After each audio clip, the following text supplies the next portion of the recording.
engage in conversation as well. Welcome to the regular council meeting of Tuesday, June 17th, 2025, still at 4:40 p.m. in council chambers and via Zoom. We acknowledge that the town of Kirkland Lake is located on traditional and unceded territory of people. We recognize the presence of Indigenous people in our community since time immemorial and honor their stewardship and care of these lands. We hereby affirm our continued commitment and responsibility to reconciliation. Item number 1 is call to order at 4:40 and a moment of silence.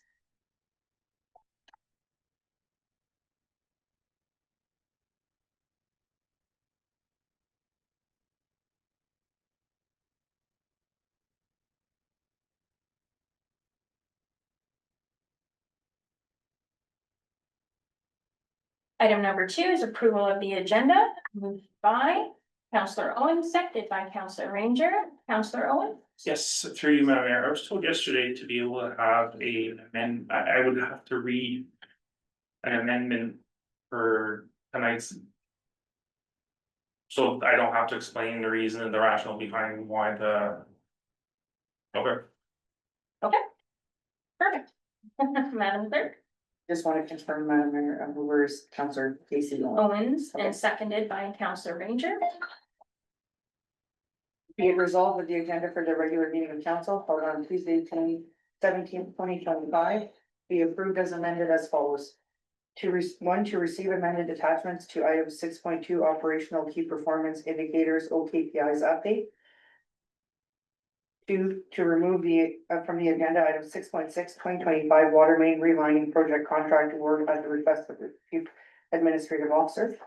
3, that section 11 of the town of Kirkland Lake procedural bylaw 1575 as amended be lifted to permit 2 items to be added to the agenda outside of the regular notice provisions as follows. Item 8.6 bylaw 2536 and item 13.5 notice of vacancy various committees of council. Number 4, that section 2.2I of the town of Kirkland Lake's notice bylaw 2247 be lifted in order to have bylaw 2536 presented for 3 readings at the same meeting it is initially presented. 5, to add item 8.6 bylaw number 2536 being a bylaw authorizing the execution of an agreement with Miller Paving Limited for Government Road West road resurfacing on section of Highway 66 as identified in 61525 RFD. 6, to add item 13.5 for discussion in camera notice of vacancy planning advisory committee, committee of adjustment, tech pioneer committee, property standards committee, and community standards committee. Those are amendments. And 7, to renumber item 15.1 being the bylaw confirming proceedings to be read as bylaw number 25037. Yeah, we do. Okay. So on this item, we will require a recorded vote. So Madam Clerk is going to proceed with that. A procedural recorder vote is required to lift notice. Councillor Dolly Dykens. Yes. Councillor Patrick Kyler. Yeah. Councillor Rick Owen is absent. Councillor Casey Owens. Yes. Councillor Janice Ranger. Yes. Councillor Lad Chava. Yes. Mayor Stacy White. Yay. The item is carried. Okay, moving on. Item number 3, declaration of pecuniary interest. Councillor Kylie. I have a declaration by Patrick Kiley. I'm declaring direct, deemed and or indirect pecuniary interest on the agenda for the meeting dated June 17th. Item, agenda item 6.7 titled Community Grants Encore Club. It is indirect. I am a shareholder, director, or officer of a private corporation affected. I have controlling interest in the public corporation affected. I'm a member of a body. And I am a partner or employee of a person or body with a pecuniary interest. I'm on the board of directors for the Encore Club, which is applying for funds under the community grant program. Thank you for that. So noted. Anything further? Okay, thank you. Item number 4 is petitions and delegations. At this time, I'm going to ask Mrs. Beth Rummel to join me at the front. So sorry, folks, I don't have my back to you. So I am pleased to present this award on behalf of the Ministry of Citizenship and Multiculturalism of the Ontario Government, Honors and Awards Secretariat to Mrs. Beverly Chesley Rummel. As 2025 Senior of the Year, we wish to thank you for the amount of volunteering you do within our community. From the hours you spend at Trinity Church, to the work you do for Cabaret Charitable Foundation, and of course, being a driving force behind the Oaks Project, Heritage Arts and Tourism, to name just a few. You truly are a shining example of how seniors continue to contribute to their communities long after they retire from careers in traditional work. So here you go, ma'am. Thank you. Sir, this. Yeah.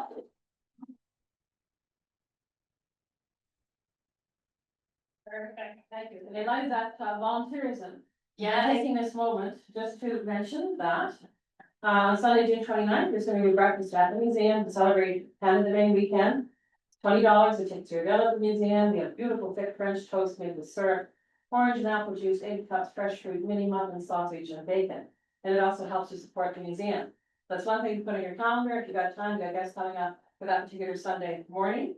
Rising Stars is performing in a skit tomorrow and presentation at Northern College Cafeteria for the spring play, which is put on by the Others Against Elder Abuse, and so on the Task Force Against Elder Abuse. And to Michigan Health Unit, we have police doing presentations on fraud and so on, and we have people from Michigan Health Unit doing presentations on the 811 number and health solutions. And we have another group too. Oh, there's another one, but anyway, there are many. Thank you.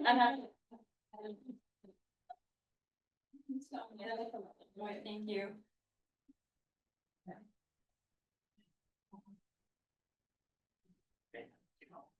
So that's something lovely that we don't always get to do here, is to recognize our people individually. So thank you so much, Mrs. McJesney Rummel. Moving on, item number 5, acceptance of minutes and recommendations. 5.1, council minutes moved by Casey Owens, seconded by Lad Shaba. Be it resolved, the council approve the minutes of the following meetings, minutes of the regular meetings of council held June 3rd, 2025, and minutes of the public meetings held June 3rd, 2025. All in favor? Opposed? And I noted, item carried unanimous. Item number 6, 6.1, supplemental proposed holiday closure project, moved by Councillor Ranger, seconded by Councillor Kylie. Be it resolved that report number 2025 CO 009 entitled Supplemental Proposed Holiday Closure Pilot be received, and finally that council authorize a permanent service level change to allow for certain administrative services to be unavailable and certain facilities closures for a holiday break commencing Christmas Eve and ending after New Year's Day as presented.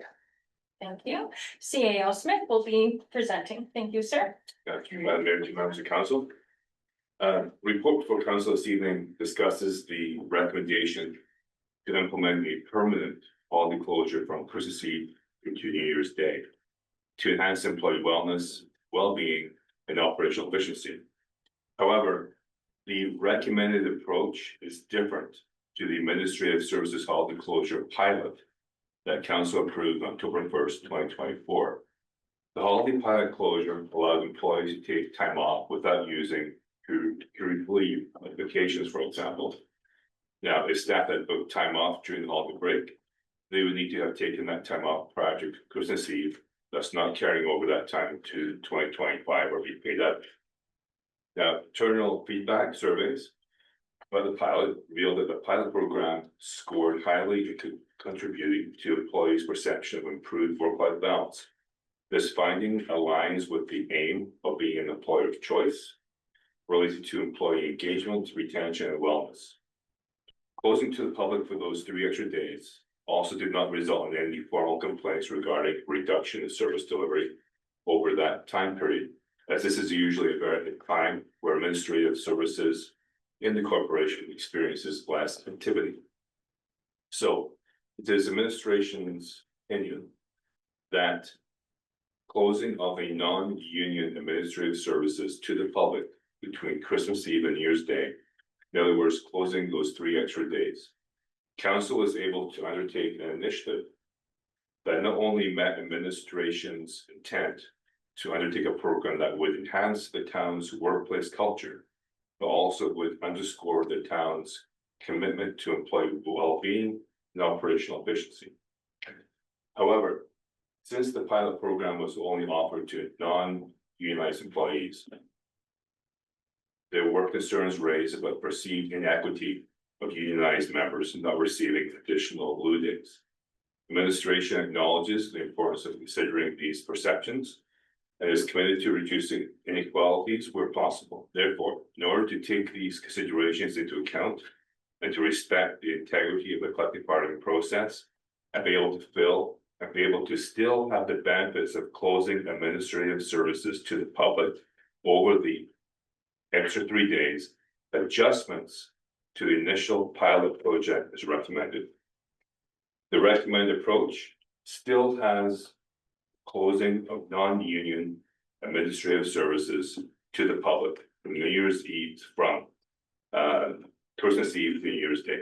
However, non-union administrative staff will have 3 flexible options to manage their time during the closure period. 1, use of accrued time, vacation, for example.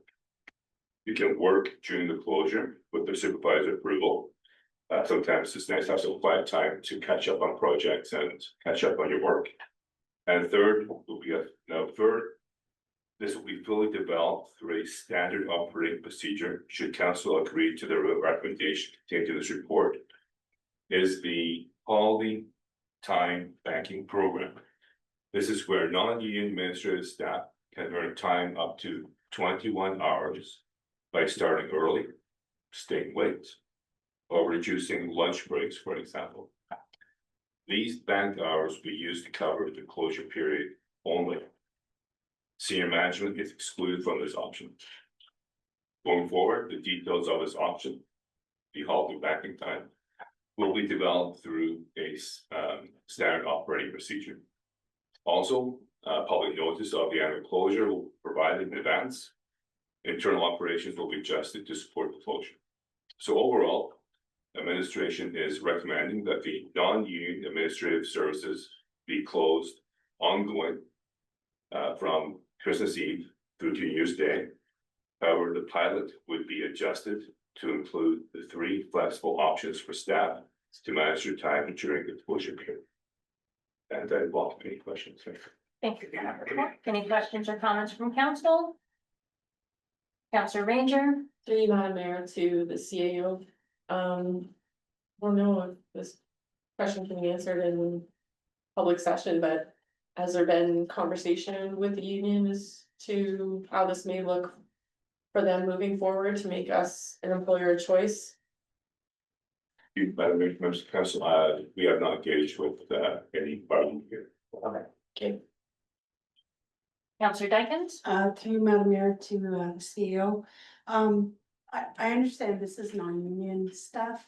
There was a big backlash, which I've did communicate with you at the time with other departments that are unionized, that there was a perception of unfairness, that some staff got the week off and others had to work. So I wonder, in this case, it looks like we're not, there's no real financial cost, but my question is, like, for example, Public Works, they would have to take it to the bargaining unit, I imagine. But there could be other costs down the road because of this decision, like not for the non-unionized staff, but well, someone said it's a Pandora's box that would kind of open. I love that we're doing this to be an employer of choice. I think it's effective, but I'm just wondering about the other ramifications. After you, Madam Mayor, too. The way the revised pilot is structured, it doesn't really afford a outstanding benefit. There isn't any giving time off. there isn't any overtime. You know, so the idea is that we'd have to, if they didn't use vacation. Or didn't work, they would have to earn their time. So they wouldn't be gathering any quote unquote free time, they would need that time to cover that closure period. So also, if a union, the collective bargaining unit wanted to negotiate this, that'd be up to them. Okay, so, but we do not perceive any cost involved in this procedure, so there isn't really a inequity that was maybe evident through the pilot project compared to the adjustments made. A follow. Follow. Thank you. It's not a financial inequity, it's just the opportunity that Public Works doesn't have the same opportunity to have that week off as non-unionized.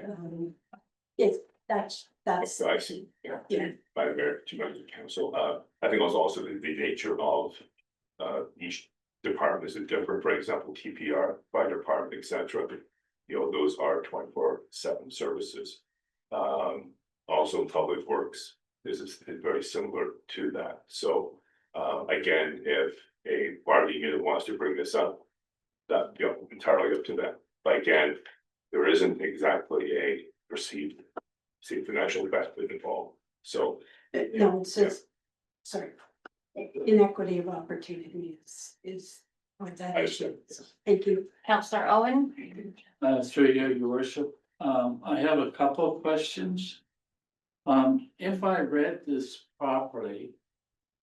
Management at the recreation department would qualify for this, but their staff wouldn't. And if my interpretation is right, I can see this leading to some major problems down the road.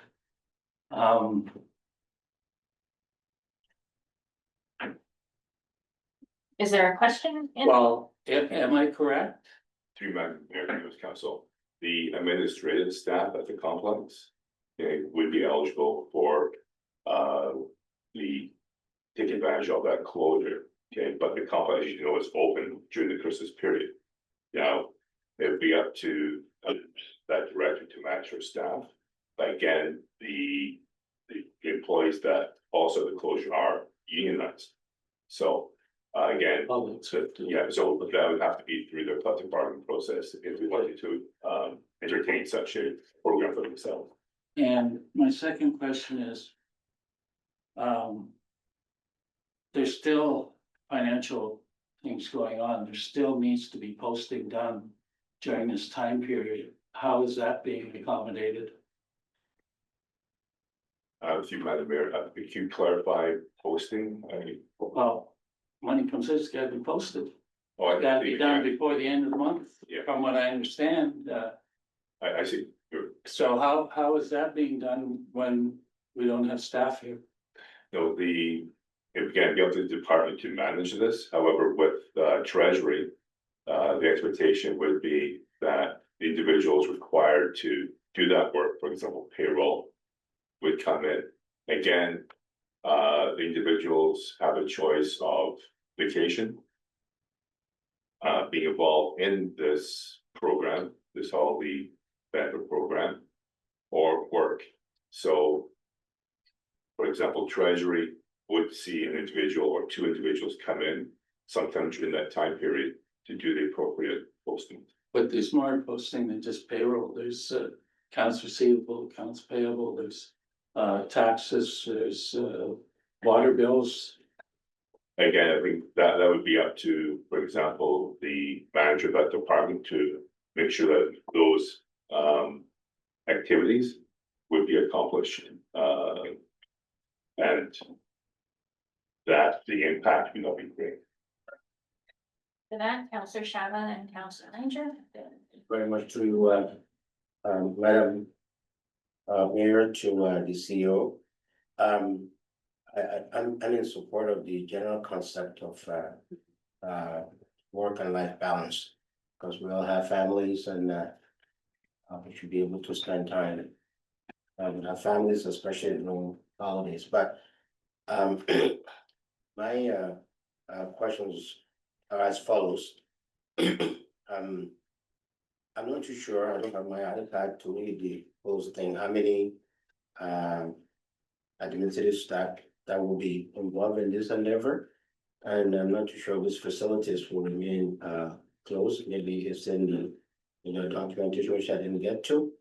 And my last one is that, we do know that emergencies do not post notice of occurrence. So what happens when we have emergencies? And some of these people may not be at their post or their positions, so how do we manage that? Thank you. Each department does have an emergency number, for example, Public Works, but again, they're not closing, but the administrative staff would depends. For example, if the administrative person was there, because the individual would have a choice of either vacation, working, or be involved in this Christmas break, but there's always an emergency number to call. However, this does not affect TPR, doesn't affect emergency services, so that is not affected. Just to follow, but how many administrative staff are we talking about here? No, again, not all of them, but you Yeah. said certain, how many, what is the percentage, maybe a percentage, or like 5%, 10%, I would have to, I think I'd have to ask if you lawyer Stephanie, if you have that answer. About the numbers of staff, I think it's 30, but Pretty much, yeah, between 105 and. Between 25 and 30 would be the most of the admin staff. percentage? No, just individuals numbers.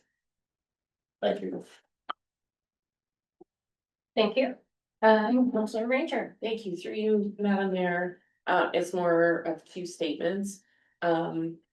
This is right up my alley. I work for an employer who, as a unionized employee, have time off between Christmas and New Year's. As a unionized employee, it's been negotiated that we don't get Remembrance Day and we don't get Easter Monday in lieu of those days off.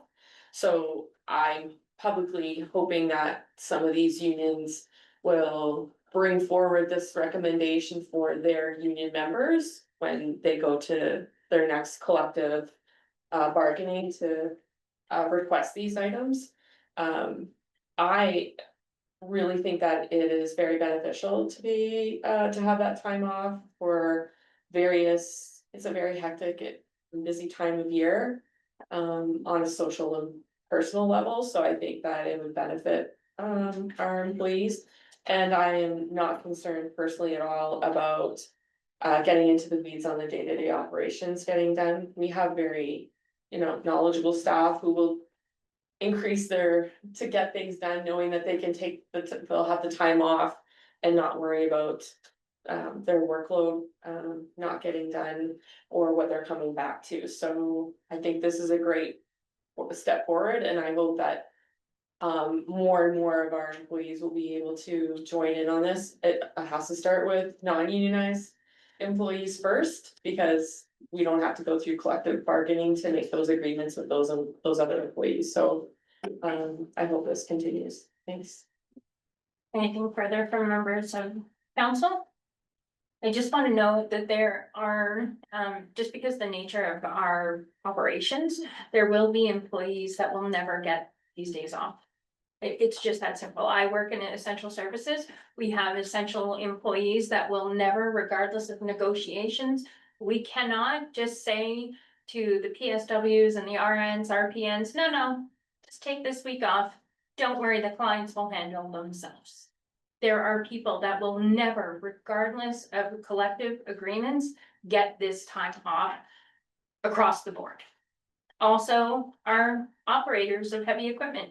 We will never, in Northern Ontario, be able to say to them, don't worry, gentlemen and ladies, the roads will plow themselves. So this is something I agree with Councillor Ranger about. It will come, I'm guaranteeing. There will be a time that our unions stand up and request for something that is inspired by this. We just have to do our best for the time being And in my humble opinion, the best that we can do is become an employer of choice to ensure that the staff that we have remain with us and the staff that we want to acquire in the future want to be part of our team. So with that. CAO. Mhm. I just want to stress that if a person does not use their accrued time, vacation, they have to work that time or they have to earn that time. So this isn't just like the pilot project where they can have to use it. So it is earned or they work it or they, so thank you. Thank you. Thank you. All in favor? Opposed? None noted. Item is carried. One. Yeah, item is carried. No, but sitting unnoted on the post. One opposed, she said. I thought I said one opposed. Okay, sorry, I heard one vote. Anyway, I said item carried. my apologies. That's okay. I saw that you were sitting there. I knew. Item 6.2, operational key performance indicators, OKPIs, update 2025, quarter one, moved by Counselor Ranger, seconded by Counselor Dykens. Madam Clerk. Be it resolved that report number 2025 CAO 10 entitled Operational Key Performance Indicators, OKPIs Update 2025 quarter one be received as amended. Ms. Stephanie Dell, Strategic Initiatives and Workplace Performance Coordinator, will present the report. Thank you. Thank you. Through you, Madam Mayor, and to the rest of the council. This is the first quarter for 2025 OKPI update. The amendments, I just want to make mention of before I get into anything else, on pages 5 and 38. The only thing that has been amended is the total for daily fitness use in Q1 and ice rental use. The number was amended to accurately reflect the cumulative totals as of today. And the rest of the attachments in the report remain the same. This year, 2025 looks a little bit different than 2024 because administration has included new data visualizations for easier comparisons. In attachment 1, which starts on page 4 of the agenda, now has 3 separate graphs, which compares Q1 2025 to Q1 2024, a monthly breakdown for Q1 2025, and a monthly breakdown for 2024. And then the second attachment, which is on page 27 for the beginning, compares just this quarter versus last quarter. And going forward, we will have both available in the report so that we can always compare the previous quarter and the previous year. And there are directors here for any specific questions when it comes to the indicators that are presented, and if any changes come, they will be noted throughout the report of the attachment as priorities change in departments. So sometimes we add different things or change things. Thank you. Counselor Shabba.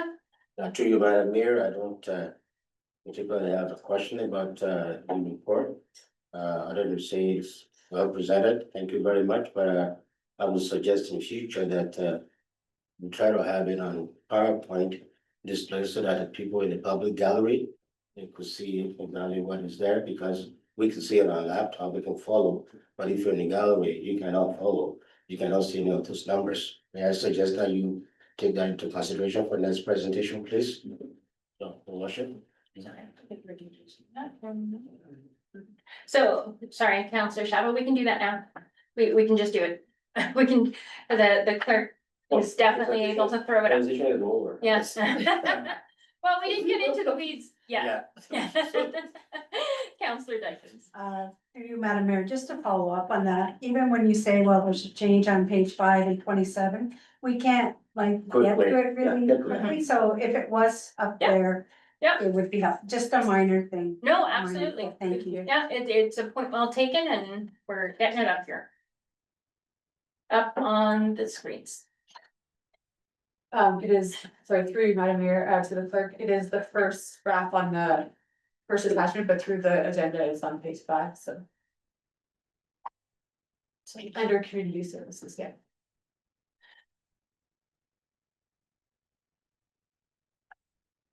There you go. The 2 last indicators, just the numbers have been updated Okay, for Q1 2025. thank you for that. Okay, Counselor Owen and then Counselor Owens. Okay, are we through with the this part? Presentation. Like, can I take it to another direction now? Okay, through you, worship. Top of page 4, recreation continued. I'm not that bright and I can't really figure out what that's all about. So I would like an explanation of what that graph represents. For you, Madam Mayor, I'll call up the Director of Community Services, Kim Flockers, to expand on, this is a new indicator track, it's different initiatives that were indicating, data and indications were back for 2025. What's the heading on the? Recreation continued Q1 2025 other initiatives on top of page 4. I just want to make sure I had the right one up. Oh, yes, sorry. Like I say, I'm easily confused by graphs. Through you, Madam Mayor, to Councillor Owen.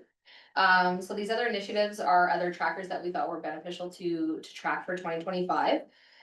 The one included special programming, so we started to offer a lot of youth programming that was new, that we didn't offer in 2024. So we felt it was appropriate to capture it here. We also wanted to track the number for community grants, how much we give out in-kind donations. So for example, we have a vendor at the Kirkland Food and Artisan Market today that's giving away 100 free meals. We waive their fee in exchange for the service that they give to the community. So that's a value of what we've given out in kind. And then community sponsored activities. So those are businesses that approach us wanting to have a free swim open to the public. So that there should be a dollar sign associated with the community grants and the community sponsored activities.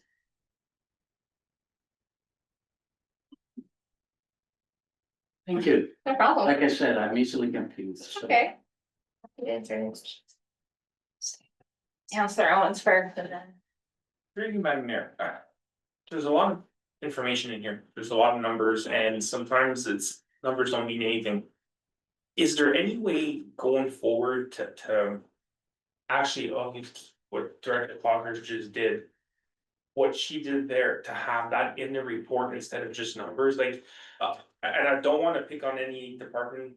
Especially after what I said to Dan earlier, but I will use just bylaws as an example, so on page 20 of the actual graphs. We've got Q1 versus Q25 versus 24 version. We've got 70 incoming requests in 2024, 88 in 2025, but only 9 going out. And I don't want an explanation today, but it's just an example. Could we have like an explanation, like when there's a big, Sorry, Counselor Owens, is it page 20 of the report or page 20 of the KPIs? Cause 20 of the KPIs? Oh. So in my, just a second, I have to move the iPad around, 23 of 47. Right, just went by it. Wait, why? Almost 20. Right there, that looks familiar. Yeah, so I don't want the explanation, but I'm just using that as an example. There's two big difference in numbers there, like. A lot coming in, but not a lot going out, so instead of just throwing numbers out there, can we just have, hey. This is why there's a discrepancy in numbers, there's just a small explanation. Right, me. yes, Um, CEO Smith. I think at the end of, last year, we did do a version where we did have some comments in. And we can definitely look at incorporating the differences in the verbiage. You can highlight that, but also would stress that, you know, if there's a specific question, we do have directors here too that can add to that, but taking this a very good point that we can add that incorporate that. And it was by no means picking on by one, it's just this one, I had another one earlier, but I figured it'd be picking too much, so I went to something else. Thank you. Counselor Ranger. Thank you, through you, Madam Mayor, to the directors, I think, because you're just collecting the data. And it's more to what Counselor Owens has said. When I work with KPIs, usually there's like a summary and a heads up, this is where we think this is going, or we're watching this. And there's usually like a calculated difference between the two so that it's like a sum calculation. And I wanted to sort of highlight, particularly with the community complex, because it is for the community a real asset and sort of a big white elephant. So when we can drill in and have, you know, more detailed information on how many sponsored swims we've had, like that gives kudos to those in the community who are giving back to the community by having these sponsored swims. Like, she explained it to us, but if the public's looking at this KPI, they don't understand, like if they're taking the time to look at it. So that also allows us as counselors, when we're asked these questions in the community, we can say, well, you know, we've had this many sponsored swims, we have schools coming to use our, and we can be more specific instead of it saying it's schools, communities, and something else. So those details, when it's something we can promote or expand on, when we communicate with members of the community where they look themselves and want to promote that information in whatever organization or agency they're in, I would be very happy with that. Thanks. Counselor Kylie? Yeah, through you, your worship, these graphs are nice. But if you're sitting back in the public domain, you need a set of binoculars to read, I can't read them. Yeah. With my aging eyes on my ear. I know. Yeah, but. Yeah. Okay, No, well, yeah, that's what those are for. I read your mind, give you this one. Sorry, No, that's fine. just, Counselor Shava. yeah, just, to, Madam Mayor, following up on, what, Councillor Harris said. Looking at this, again, I love the dollar sign numbers, that I don't understand, go for revenues coming in out of that. You know, no, people will understand that, there's a lot of putting in. But something like this, without getting into, I use your term, into the weeds of things. So if you have 70 complaints and then you only resolve, it's 38, if I read it correctly, so I guess the rest is still ongoing, is that the way to read that? I don't know. Yes, Oh, we've there got you go. your verbiage on the difference in things. Yeah, so the rest is not really discarded, but they're working their way through to be resolved someday, right? Someday. I got it. Anything further from members of council? So I have quite a few myself. As per usual. My first question or observation on this is, why are we presenting these? Specifically. Because KPIs are supposed to be a measurement of something to somewhere. And some of these, I don't understand the reason. So I'll give you an example. Page 7/4. I believe it's 7 of the report.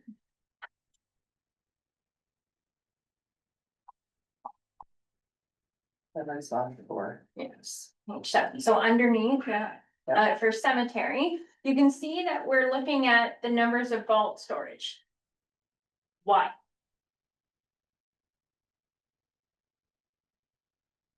Anyone? Through, Yeah, these are, measurements or, that each department feels is ordered to their operation, and is indicative of their operation. You know, that I think maybe ask the, director to come up and give more Yeah. background into the rationale behind. so so I was thinking, we do know that we will need a new columbarium soon. In some, but I don't know, like at what point, how many spaces we have left, is that why we're specifically tracking these numbers? Yeah, So through you, Madam Mayor.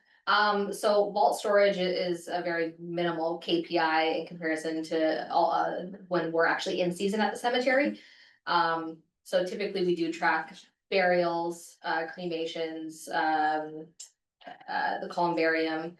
But because there was no activity in Q1, we did not include it there. So I agree, it does look it looks substantial when really it shouldn't be. And that was the KPI that we found was appropriate for this off season of January to March. Okay, I do appreciate that, but it gets to the crust of my conversation is this tracking this, is this going to change policy? Is this gonna change procedure? Is this like, what is the underlying reason of why this specifically is being tracked? So it's more of a like rhetorical, let's think of this as a team question. Because if we're presenting data just for the sake of presenting it, perhaps there's like better information that we should be presenting. That's all my point on that. Okay. Okay, so page 10 of the report. So you can just.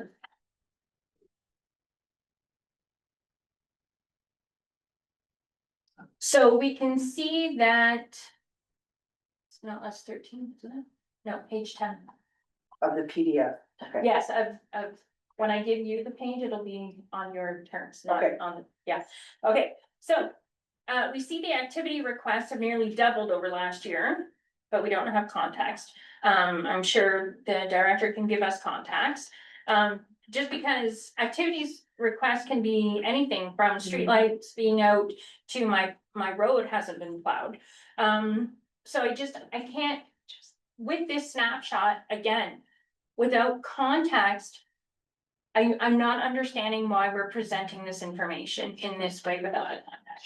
So I don't know if the director has information as to why it's doubled. Do you see a trend? I don't. Yeah. If you want. Can I ask what page? This Is is that page page? 10, Yeah, but it's thank you. page, Yeah. yeah, It's okay. page 7. It's page- Yeah, Yes, it's 10 and 7. okay. I got it. Thank you. Madam Mayor, the numbers when it comes to activity requests are very random. I mean, from month to month, we do like to report on them. However, what they actually signify, you're correct. Without the context, it's difficult to make two ways about it, yeah. So I'm just wondering for like future, how we can make the KPIs more useful to staff so that you're receiving or you're putting out information that's going to help you make policies and procedure changes and do with information what it requires, rather than just putting out information to the public that may not be useful, even to us as sitting council members. I can't make a policy out of that, right? It's just random numbers, but I do appreciate that like this report is beautiful and it is more information than we've received in the past. So I do appreciate receiving the information always, but I just want to make sure we're not making staff do work for the sake of doing work, rather than actually going to something. So sorry, Councillor Ranger and then Councillor Owen. To add to your point, Madam Mayor, is it can also be a heads up to funding requests. But if we don't know the context, so I just wanted to support Yeah. your argument that. Absolutely. Councillor Owen. Through you, your worship, basically the same thing, come budget time.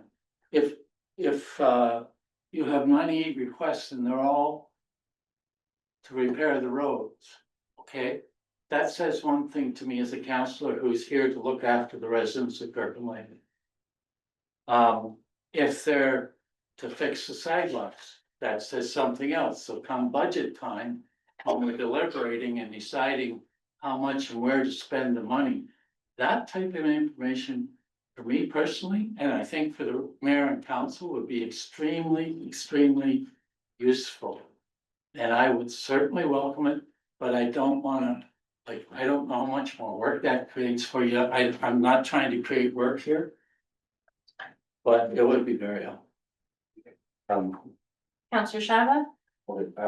Thank you, Chair. I just wonder, all these activities, we have, duplications. We have, say, how do you categorize an activity? So an activity to me would be, someone said, I have a problem with the pothole in front of my road. they report that. That's one, and someone reported the same thing. Photo in there, on their street, so will those be categorized as two activities or one activity, because they're basically talking about the same thing, that, the way I understand is. Sorry. Through Madam Mayor, Councilor Shadow. It could happen that there's duplication if there's two separate residents that need to call for the same issue, that could happen and they'll be resolved the same way. That does happen, and our activity requests are broken down in different categories, so pulling up different numbers to go with these is doable.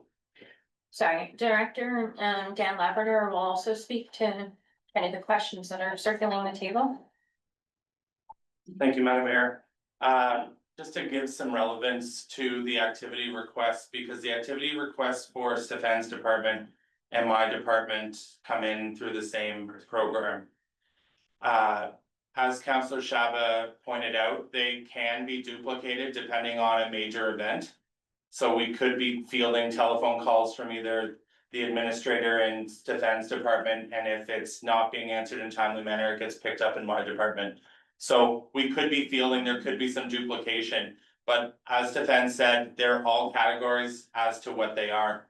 So if it's a bylaw complaint for a certain reason, it's categorized under that. So when you pull up a property in our system, let's say, because we always have to go by the property owner, we can see where those complaints have come from and where they are categorized and what they're for.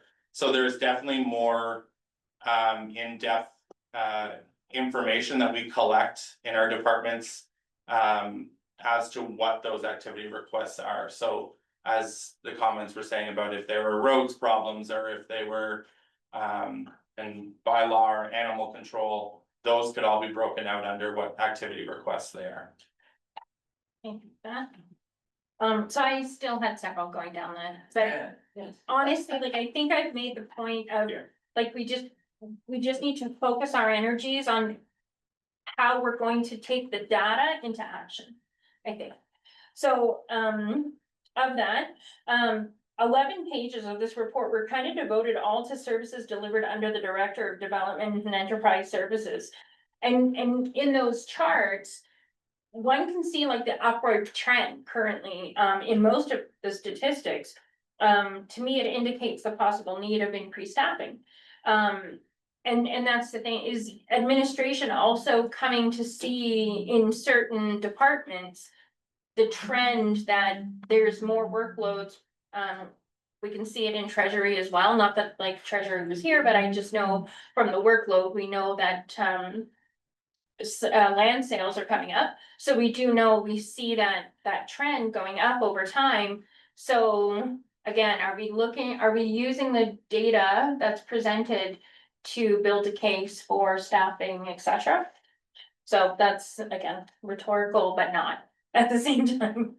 So, yeah, so those are basically 6 pages of stuff to say the same thing, that I'd like to see reporting with context, reporting with purpose. And if we're just presenting for transparency, I also believe that's great. But it should also tell a story rather than just like that snapshot. Yeah, but that, excellent, my gosh, I can't imagine how many hours it took for all of staff to get these statistics to you and for you to build it up, so thank you for that. Thank you. Yeah, Councilor Shaba? Yeah, to you, worship, I mean, we don't want something that will be about 100 pages long, you know. But I think this format, to me, Madam Chair, is adequate. Maybe the administration will look into creating addenda to explain some of the issue. To be frank, it's not all this stuff of interest to me. About 80% will be of interest to me. Okay, the rest will be interest to others, and then hopefully we cover everywhere. But if you create a addenda somewhere, whereby we set a footnote or something like that, probably what it want.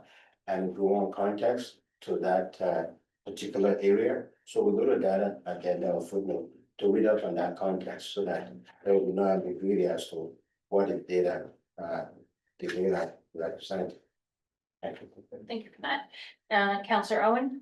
Yeah, I just want to say that this is relatively new. Okay, we didn't have this 2 years ago. So what we're doing now is not being critical of what we have. We're trying to fine tune it, okay? And I want to make that clear. This is a new report. And we're trying to fine tune it so it will work best for staff and work best for council. But we certainly are not being critical of the process. Thank you for that clarification. Anything further from members of council? All in favor? Opposed? None noted. Item carried unanimous.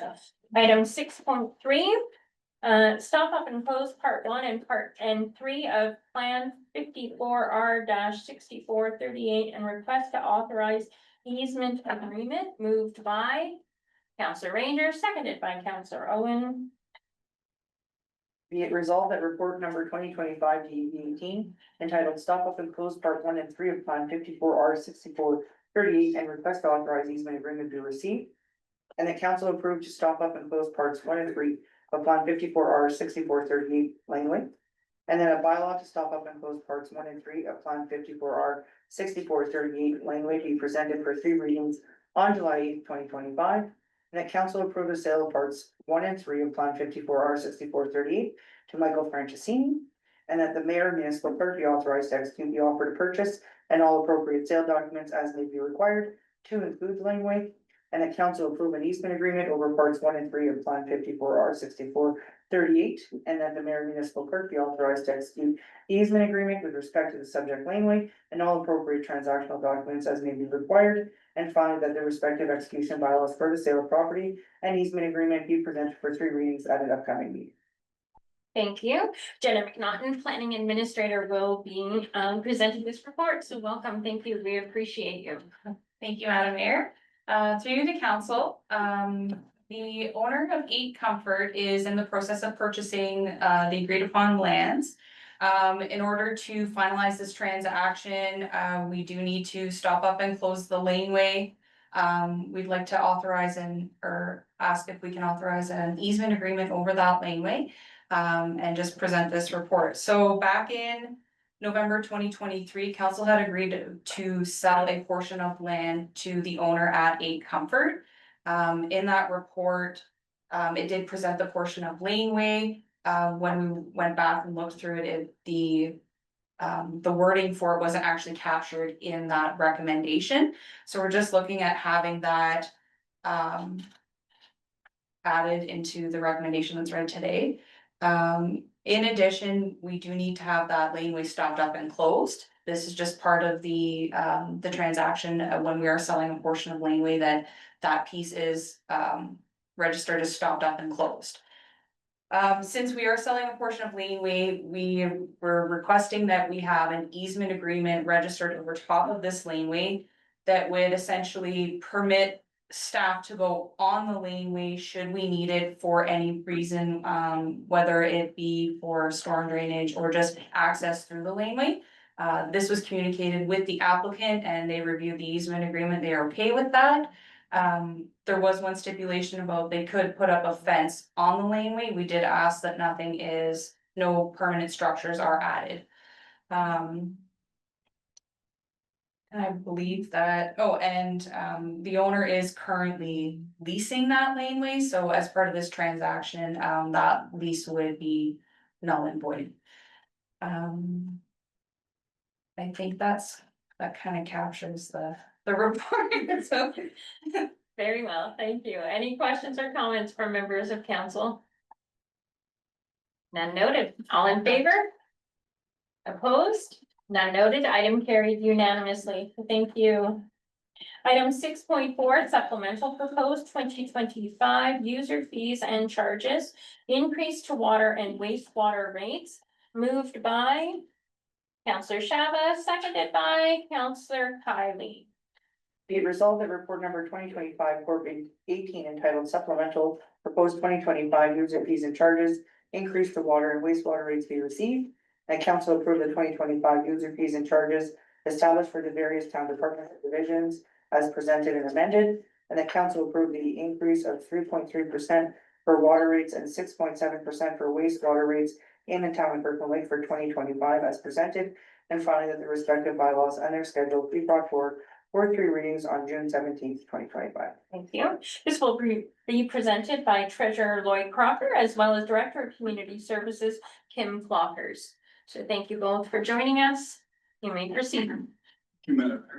I'll let Kim go first. Sure. Chunk of the change, you see. Yes, so through you, Madam Mayor, to all of council. So the amendment in Schedule C, which is community services user fees, we made an addition in response to the delegation that was received at the public meeting on user fees from the Women's Slow Pitch League. So our staff, we did some comparators to all of the municipalities that were used in the KPMG study to see what they offered for their per game rate and their tournament rate.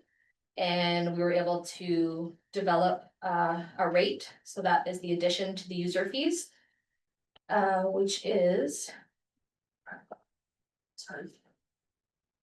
$297.46.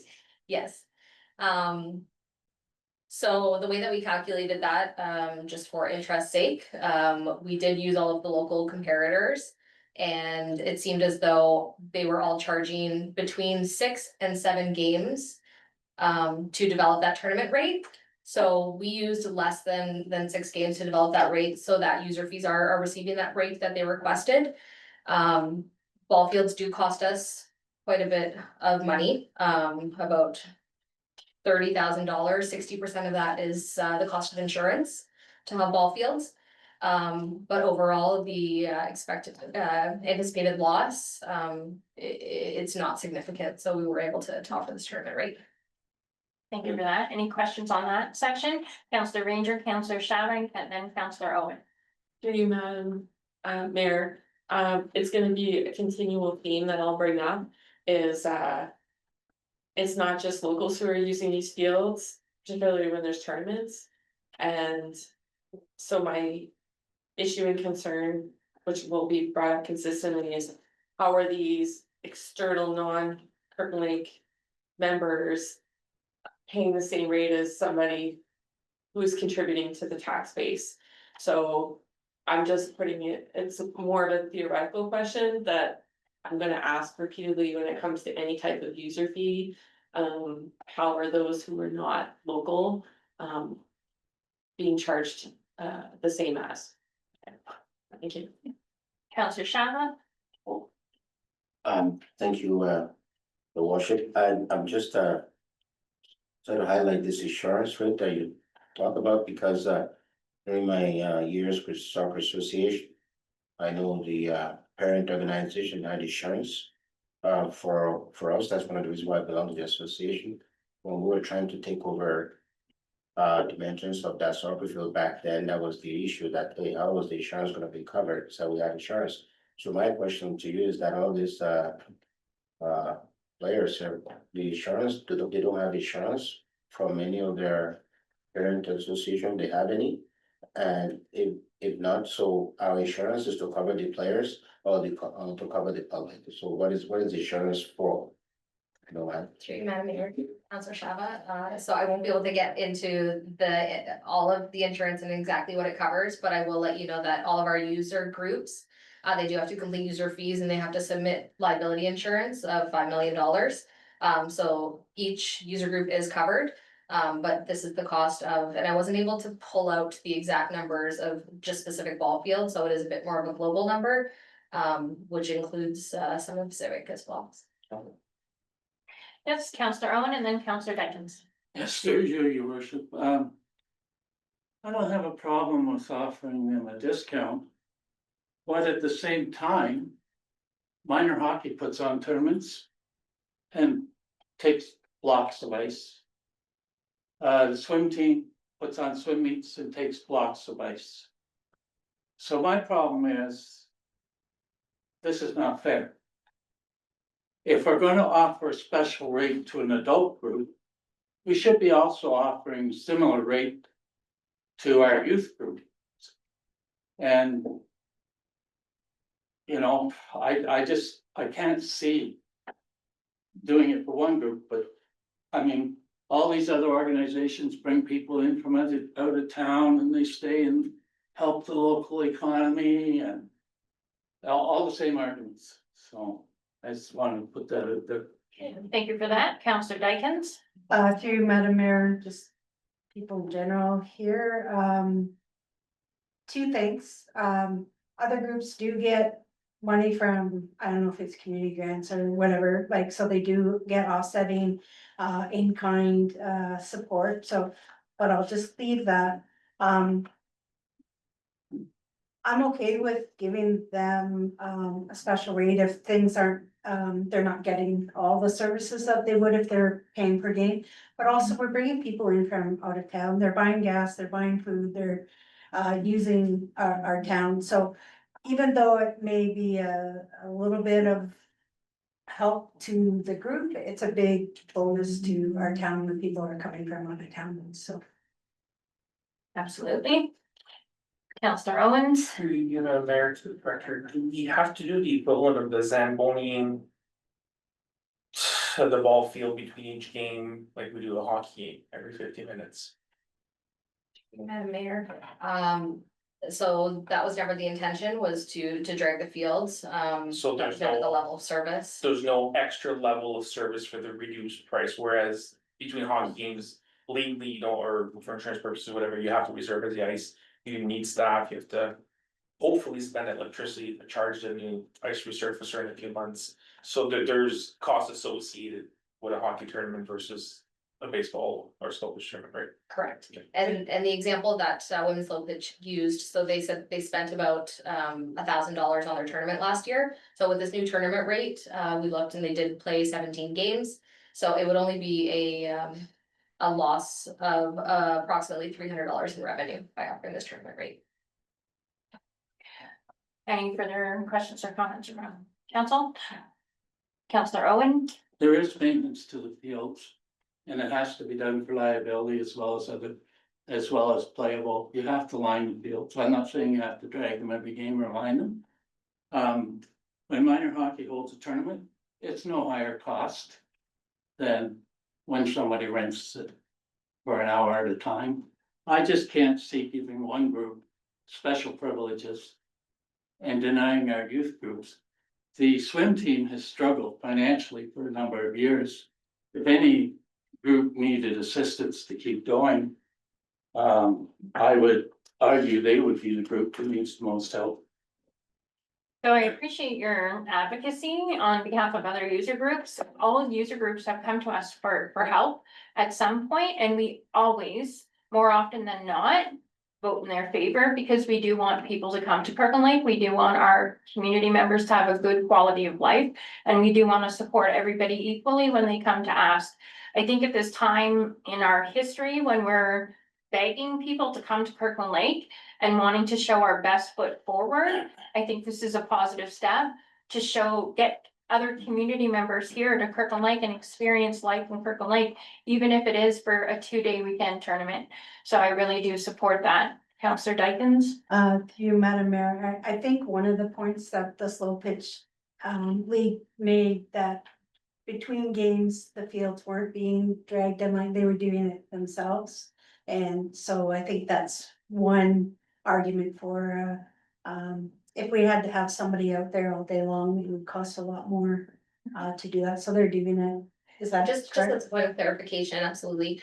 So we do maintenance on the field prior to any set of games. We don't do it in between. And that includes tilling the field, and chalking it as well. But- Yeah. Absolutely. We do appreciate that. Kirkland Lake was a really big football town at one point in our history. We had several different leagues and I worked as a youth there. So definitely whatever we can do to encourage them to come back, we do appreciate that. So there we go. That part is okay, Counselor Owen. May I have a recorded vote, please? Well, we're not voting yet because we're going on with the second part. Okay. Okay, Well, you can note that I want a recorded vote. absolutely. So, Madam Mayor, I just want to make two clarifying comments about some of the.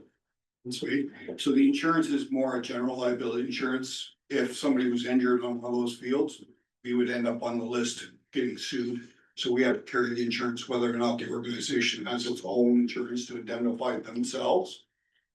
That's just a generic, that's why we insure our buildings, we insure everything that we have our name on or are associated with. The fees, the subsidization, this is I'm stating the obvious, but I just want to make sure that everybody kind of, I'm reminding everybody, all of our fees are heavily subsidized. Some are more heavily subsidized than others. It costs an awful lot more to run a pool or a rink than it does a ball field.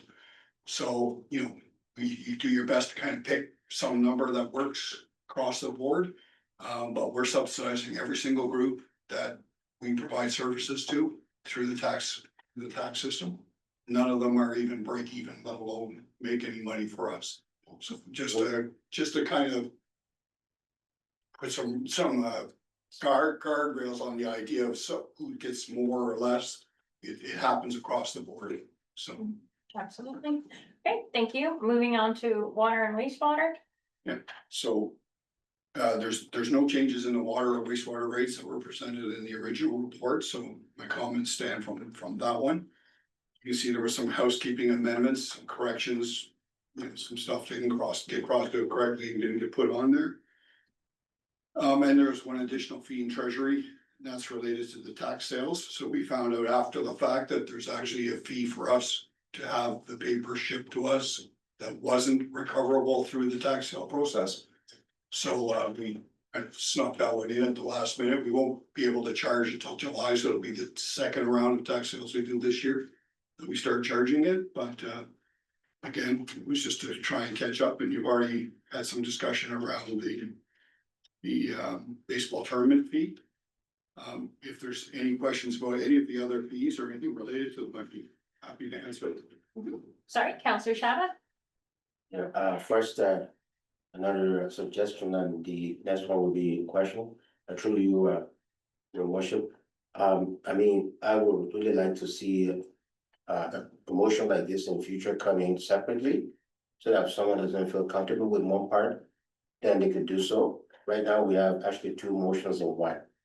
One being the user fees and charges, the other one being the increase to water and wastewater rates. So I'd like to see maybe something that the CEO and the mayor will look into, we have them separately, so we give you a chance to vote for one. Right now, it's one package, so. So Counselor Shabbat, Yes. there is nothing precluding any member of council to dividing it as it hits the floor. So if that is something that you're interested in doing, Well, that would be By all means. interesting in view of the fact that a councillor or some councillor might not feel comfortable voting for one part. And not the, and you know, it shouldn't be all or nothing, in my view. Yeah. Pardon me? Okay, coming up, okay, but I will move on. You indicated that we're subsidizing some of the, I mean.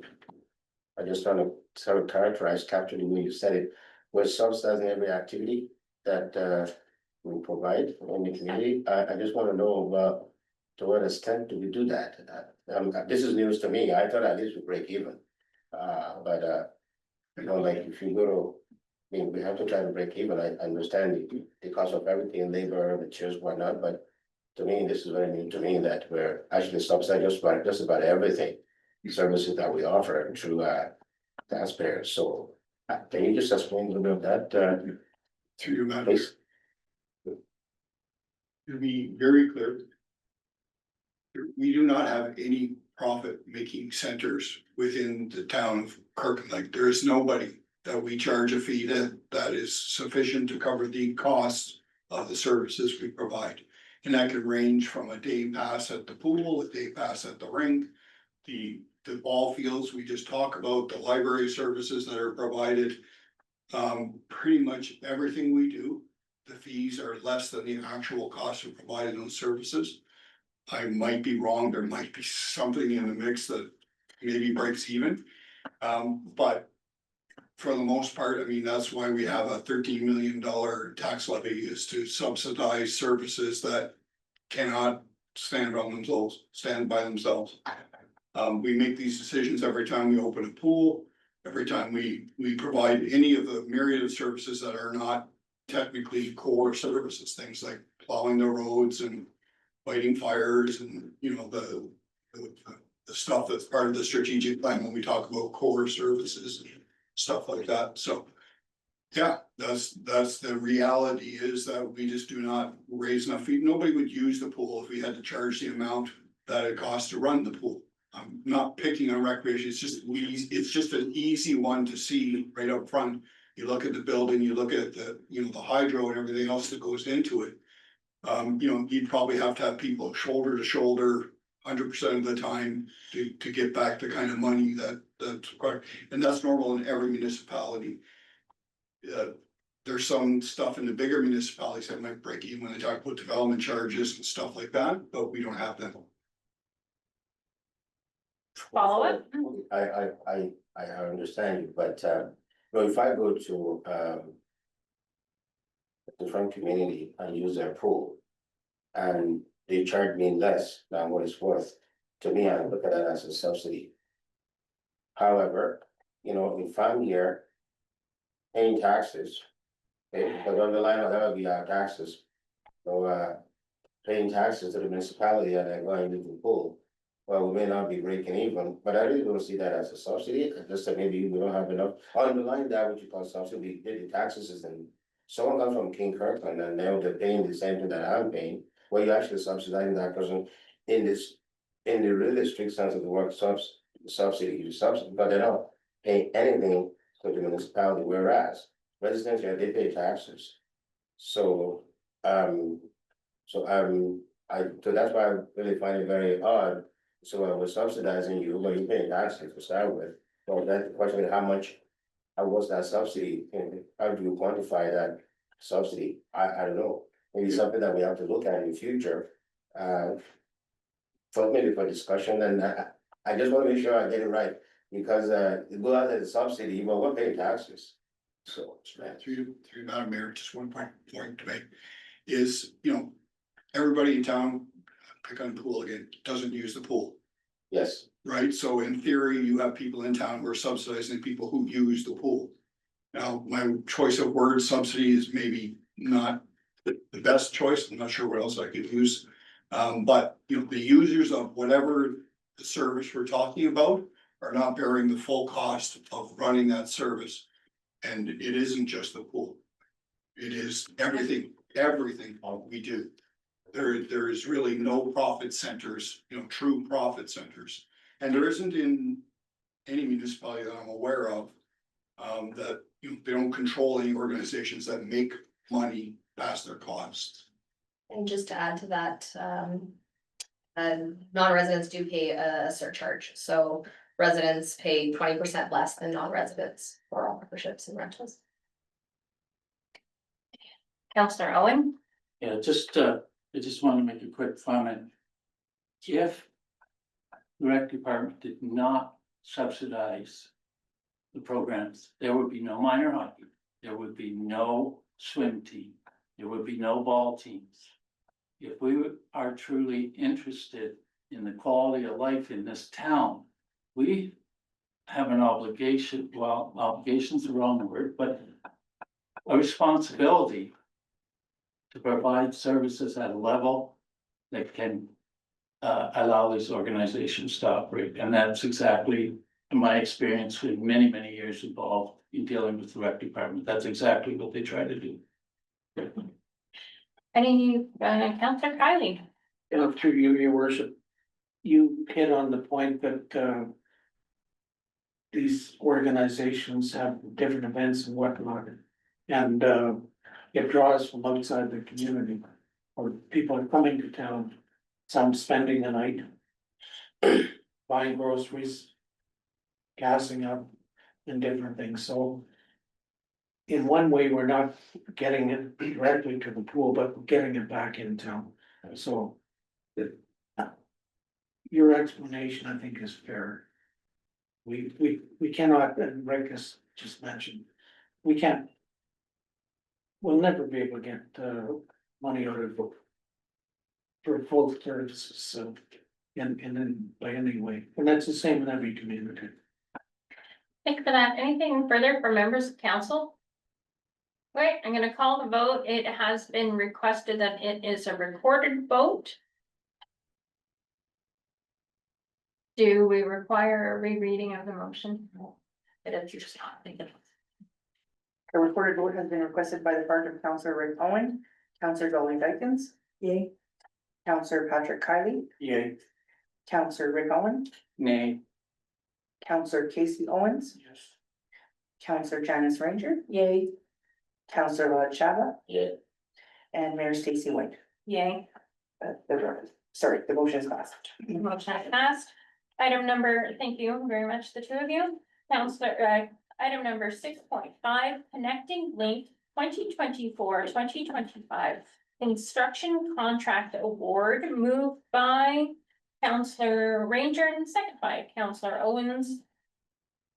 Be it resolved that report number 2025 PW 10 entitled Connecting Link 2024-2025 Subject Contract Award be received. And that council hereby award the contract to Miller Paving Limited for the provision of construction services in a sum of $3,100,000 plus HST as outlined in the scope of work identified within 61525 RFT as presented. And that the mayor and municipal clerk be authorized to execute the agreement with Miller Paving Limited in the form satisfactory to the chief administrative officer and director of public works. And finally, that the execution by law be brought forward for 3 readings on June 17th, 2025. Thank you. Director Forte will be presenting. Thank you, sir, for joining us this evening. Good evening, Madam Mayor, Council. As Council is aware, the town of Kirkland Lake was successful in securing funding through the Ministry of Transportation's Connecting Link 2024-2025 program for the reconstruction of a key section of Highway 66 from Goldthorpe intersection to Heritage North. The budget for the construction stage of the project is $3.1 million. Following a competitive tender process, we received 2 submissions. After careful evaluation, the bid from Miller Paving Limited was deemed most favorable in terms of cost and scope. In collaboration with our project consultant, EXP Services, we negotiated an enhanced construction scope that includes essential stormwater system upgrades, addressing aging infrastructure while remaining within the allocated budget. These upgrades would otherwise become future liabilities and were incorporated while still respecting the MTO's funding limits. Awarding this contract not only allows us to maximize the volume of the grant funding, but also ensures that critical underground and surface infrastructure is addressed proactively and cost efficiently. Accordingly, staff recommend awarding the contract to Miller Paving Limited in the amount of $3.1 million plus HST, and that an execution bylaw be brought forward for council's consideration. Thank you. I'll take any questions you may have. Any questions or comments from members of council? Counselor Owens, and Counselor Shava. Madam Mayor, should I clarify why it's being brought back to us today versus in 3 weeks like it normally or would have? So that was in conversation with the CAO. I sent an email. Our construction season is very short, so had this brought back to us in July, it extends by 3 weeks. I like things done yesterday, and waiting 3 weeks seemed like unnecessary.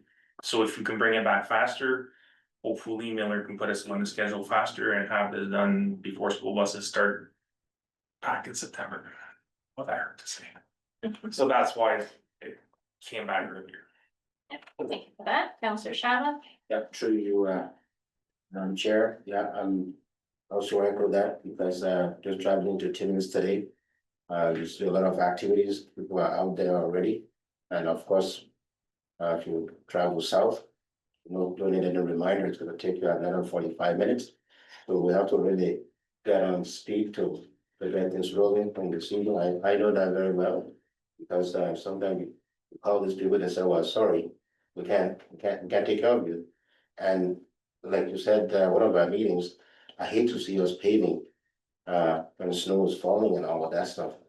We have to fight with the snow or fight with the weather, paving, all of that stuff. So I share that is concerned about trying to, let's get this thing out, let's get it out very quickly so that we can hit the pavement more or less. So my other question is that so you provided before that, it's good to see the competition. It's good to see the green infrastructure partners, anyways, we always thank Now we can compare and contrast.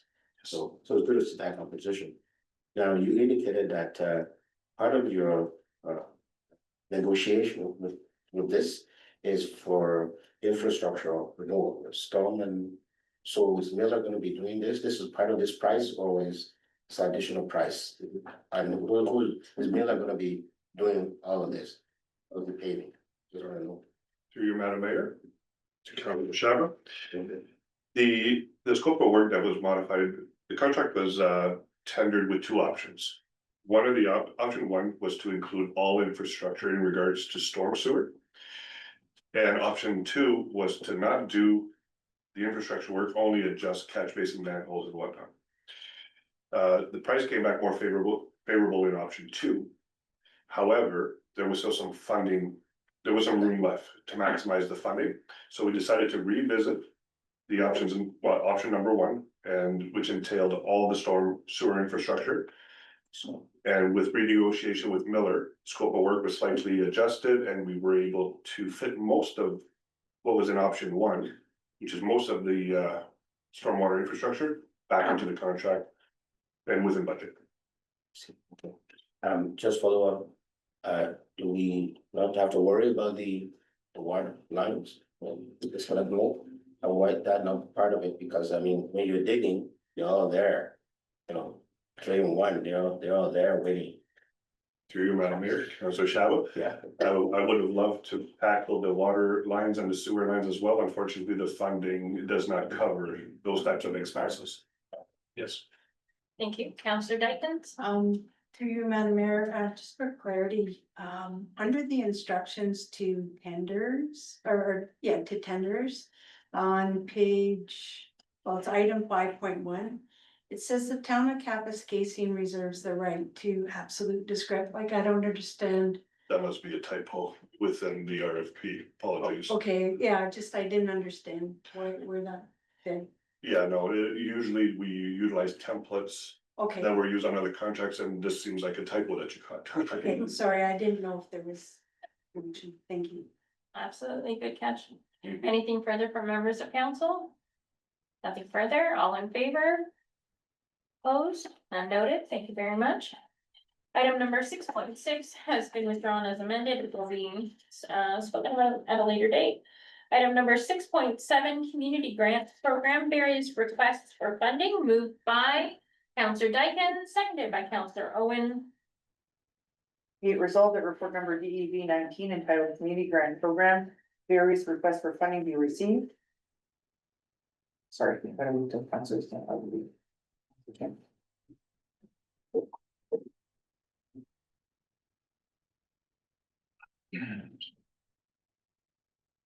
And that council received the Kirkland Lake Economic Development Advisory Committee, CLEDAC, recommendation dated May 29, 2025, surrounding the various funding requests under the Community Grants Program to date.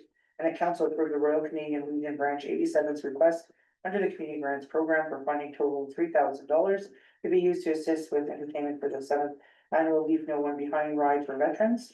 And that council approved the Kirkland Lake Lions Club request under the Community Grants Program for funding totaling $5,000 to be used to assist with Canada Day programming. And the council approved the Encore Club's request under the Community Grant Program for funding totaling $5,000 to be used to assist with upgrading kitchen equipment. And the council approved the Oaks Project Heritage Arts and Tourism OPATS request under the Community Grant Program for an in-kind contribution of $5,000 to be used to assist with property maintenance of the Sir Harry Oaks Chateau. And finally, that council approved the Kirkland Lake Curling Club's request under the Community Grants Program for funding totaling $5,000 to be used to assist essential updates to the curling facility. Thank you. We welcome Director Dan Labrador, Development and Enterprise Services Director. Thanks. Thank you, Madam Mayor, through you to the rest of council. Madam Clerk, has it pretty well in the, recommendation before you tonight. I will, speak to the funding opportunities that came before us in applications. But I'll speak just a generalized comment before to let everyone know that we are seeing, as you saw in the KPIs this evening, a really large increase in our community groups reaching out to the town for different opportunities to assist with their funding. And it's really nice to see that we have some different groups coming to the table that we've not engaged with in the past. So the first one with the Legion branches, Legion Branch 87's request. So that's for entertainment for their Leave No One Behind motorcycle rally for veterans. It's growing in its popularity in Kirkland Lake. It is also something that's closely tied to our economic development and tourism strategic plan with motorcycle tourism. So it fits really well with this funding application.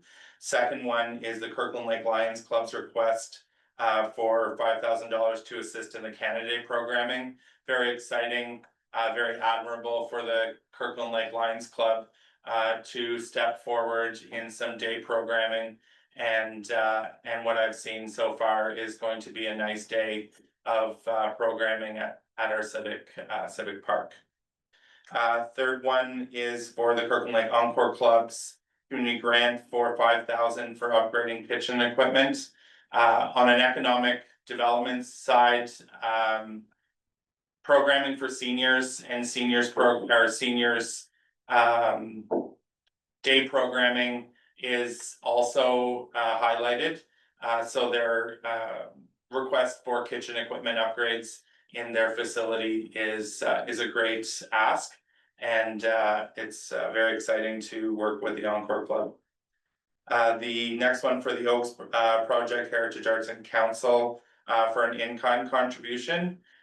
This we don't see as often in our community grants applications, but in-kind is definitely part of the community grants. So the ask for the yard maintenance for 25-26 season definitely falls within our scope. And the last for the Kirkland Lake Curling Club's request to assist in essential updates. Our curling club is a very aged building, and the curling club is working extremely hard to meet the new demands and requirements for that facility. The curling club, as a lot of our other service groups, brings in bonspiels and other activities to that facility each year. And right now it's essential that we have an operating, well-maintained curling rink. So I feel that their ask in this round is definitely warranted. I'd take any questions if you have any. Thank you. Questions or comments from the council? That noted, all in favor? Opposed? Carried unanimous, thank you. And somebody call Councillor Kylie back to, the chambers.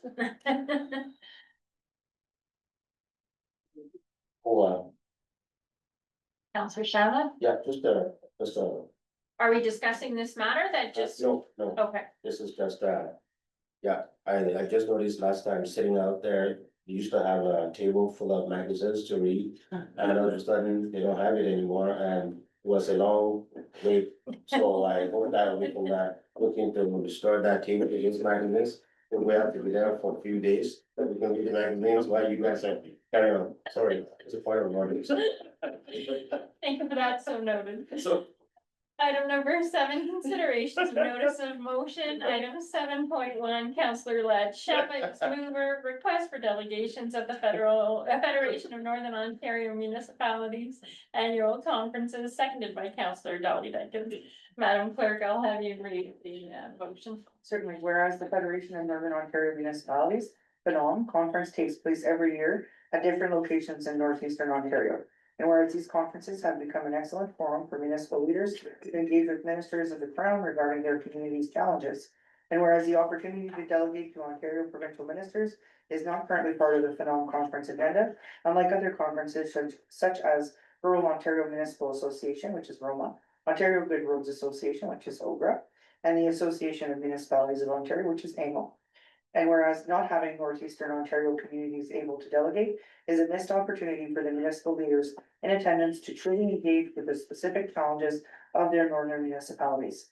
Now therefore be it resolved that Phenom Executive consider placing on their yearly conference agenda the opportunity for northeastern Ontario municipalities to delegate to Ontario provincial ministers in a format similar to the AMO conference, and finally that a copy of this motion be sent to Phenom to all members of provincial parliament and municipalities within northeastern Ontario for support. Thank you for that, Madam Clerk. Councillor Shabba, you may proceed as presented. Yeah, to your worship, I haven't attended the Phenom conference in North Bay along with the mayor and Councillor Dykins, and haven't seen the parade of ministers at the conference. I really noticed that at least more or less as crystal clear, there was a lost opportunity not to have a chance to at least present to one or two of those ministers. I mean, these ministers, they're in their best elements at these conferences. They're very polite, they're very nice, and they quickly look at your name tag and greet you as if you're their neighbor. So I think carry that along. I think we should make room for our municipal leaders to delegate on issues that are very important to their community, i.e. infrastructure. You can name them, it's a long list. That's it. Thank you for that. Councillor Jenkins, as seconder, you may speak.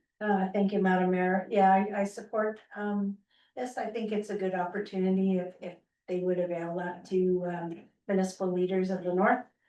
So I think that I support this. Absolutely. Any comments or questions from members of council? None noted, all in favor? Opposed? Item carried unanimous. Thank you, everyone. At this time, I'm gonna ask acting mayor Councillor Dolly Dykins to come up for 7.3. 7.2. 7.3? Three. It is 3. Sorry, thanks. I took my glasses off.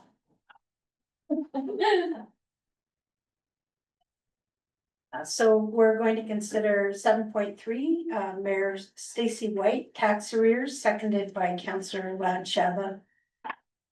Ask the clerk to read the motion. Certainly, whereas the municipal act part 6, section 224 defines the role of council as follows: to represent the public and to consider the well-being and interests of the municipality, develop and evaluate the policies and programs of the municipality, to determine which services the municipality provides, to ensure that administrative policies, practices and procedures and controllership policies, practices and procedures are in place, to implement the decisions of council, to ensure the accountability and transparency of the operations of the municipality, including the activities of the senior management of the municipality, to maintain the financial integrity of the municipality, and to carry out the duties of council under this or any other act.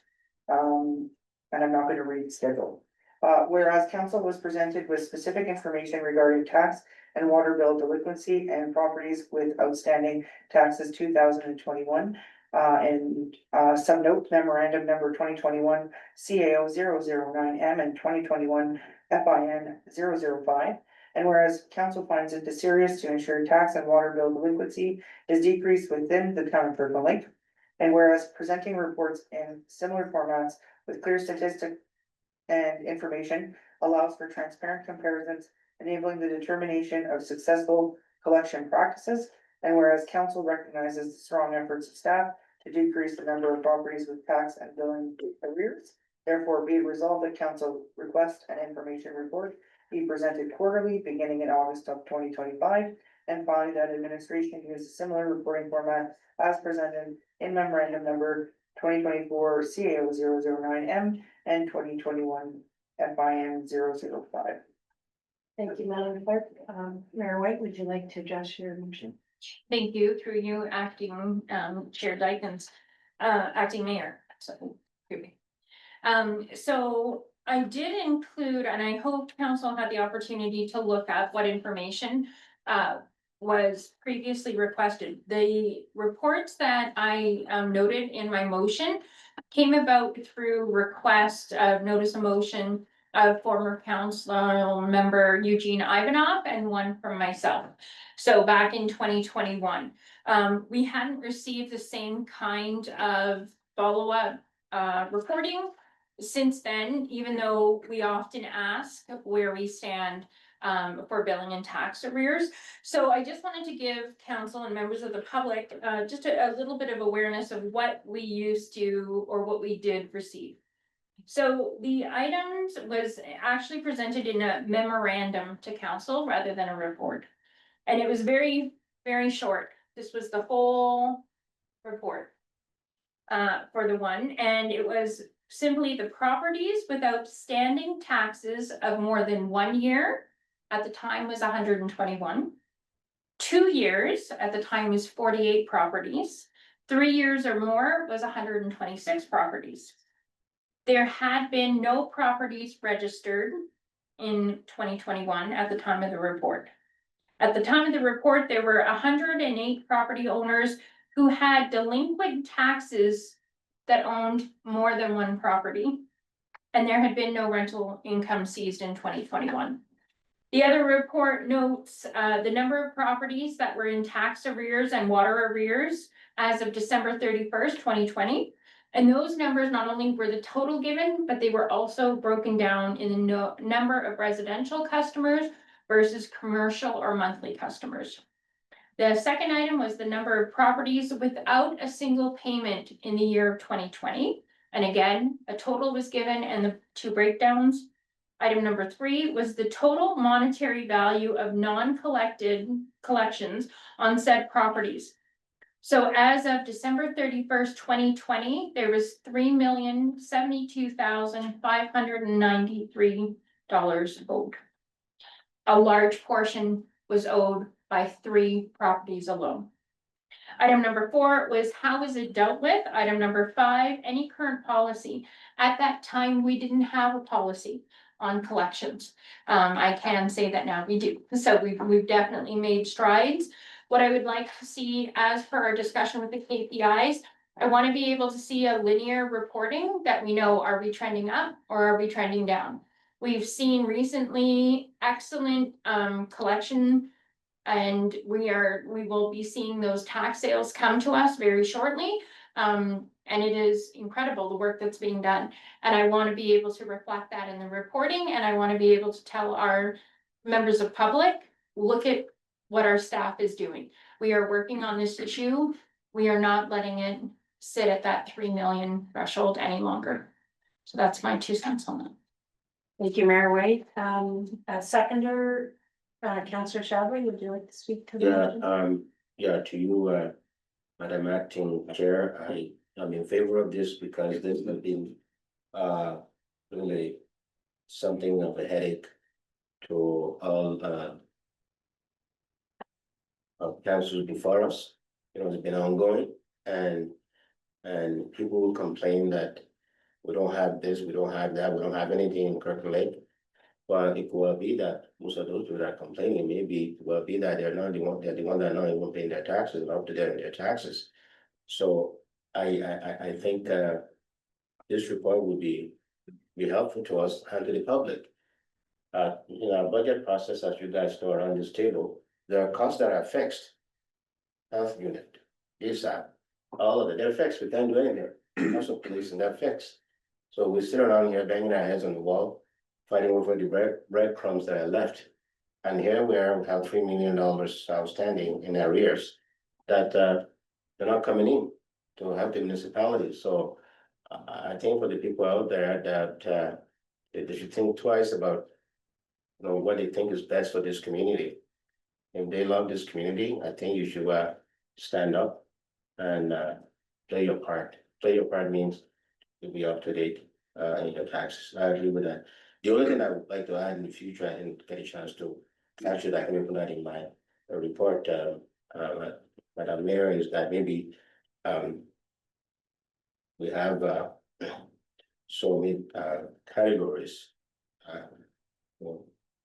Commercial, residential, industrial, because that would be very helpful too, because maybe all of these arrears are way slanted towards one group, not the other. We don't know. Just the 3 million.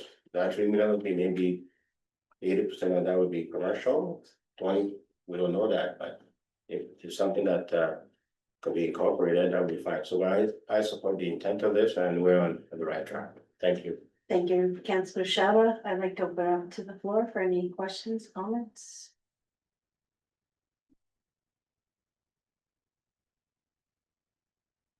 I have one comment or one question. Those numbers are from 20 and 21. Do we have an updated estimate of what taxes are in arrears? Maybe, I don't know if the treasurer has it, maybe. So just, thank you, through you acting mayor, just while he's coming to the chair, we do get those numbers often because we ask. A lot of time it comes during budget, we ask about those questions, it seems to be something that's brought to the table by at least one of us, every budget cycle, but definitely, we've had updates in the past in general, but nothing specific to the, that I've requested. Sure. In the OKVIs, there was a section which had access saying, I apologize, I don't have them memorized today. They'll be higher than they were at that point. I'd like to remind everybody though, that we have significantly higher taxation revenue, it's been growing. So you kind of expect receivables to follow along somewhat. It's not a lack of effort, it's not a lack of, we haven't created a subgroup of delinquent taxpayers. It's basically the same kind of problems. It's not as concentrated as I believe, off the top of my head, what I can say is it's not as concentrated as it used to be in specific accounts. But I think most of those statistics will carry forward in a very similar manner. Same type of problems. Like the mention of the rent revenue, we haven't implemented that, but we discussed that budget, what we're going to do to try and address some of those concerns. So, off the top of my head, that's kind of my comment about the, where the numbers are, they're in the OKPIs in the sense of where they are currently. At December, they were a little bit higher than that, and remember that was 2020, even though the report is 2021. So, again. Sorry, do you have any recollection of what it was, you said KPIs in December? Like, when you say a little bit higher, is that like? Yeah, so they obviously move around through the year, especially, so the KPIs that are in here would have included a tax billing. So the receivables would be substantially higher than a year-end type of scenario, right? So there we are. You can see right there. 5.6. Yeah, so that's right after, these are March, I believe. So that's right after an interim billing. So we just billed $4 million approximately of taxes that's sitting in the receivables. It wasn't due at that point in time, so everybody waits till the last, not everybody, sorry. A portion of people wait till the last minute to pay their taxes, so, yeah. So that, that cycle happens basically 4 times a year. Where you'll see it much larger than normal, and then it comes down within a few weeks as the due dates come forward. Thank you, Madam Mayor. Yeah, just so a follow-up, to what the treasurer said, so you could see in the reports as previously provided in 2021, it was year end.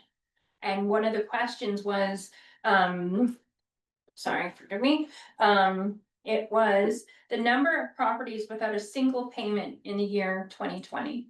So that is saying to me, it's not just the people that are behind that billing that hasn't run in to pay their bill right away. Yeah. It's people that have not paid at all at year end. So I think it's like an important, yes, and I think that is an important point, that our values have changed since this report was given. But at the same time too, has the number of property owners decreased or have they increased?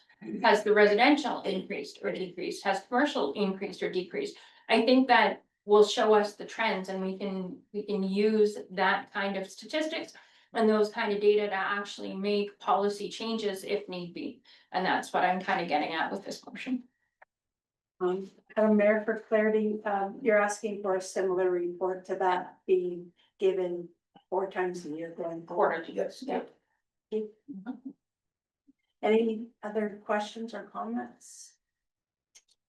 Are we ready for the question? All in favor? Any opposed? It was carried unanimously. Thank you, Madam Acting Chair Deckens. I do appreciate you sitting in for that discussion. Item 7.4 was obviously withdrawn because staff had kindly brought that because of the discussion we heard at the point of that public meeting. Item 8, introduction, reading and consideration of bylaws. 8.1, bylaw number 25-031, moved by Councillor Ranger, seconded by Councillor Kylie. Be it resolved that the following bylaw be read, numbered, passed, signed by the mayor, municipal clerk, and a seal of the corporation be affixed thereto. Bylaw number 2531, being a bylaw to authorize the corporation of the town of Kirkland Lake to enter into an agreement with the Canadian Union of Public Employees, QP Local 1074. Any comments or questions? All in favor? Opposed? None noted. Item carried unanimous. Item 8.2, bylaw number 25-032, moved by Councillor Owens, seconded by Councillor Shava. Be it resolved that the following bylaw as amended be read, numbered, passed, signed by the mayor, municipal clerk, and a seal of the corporation be affixed thereto.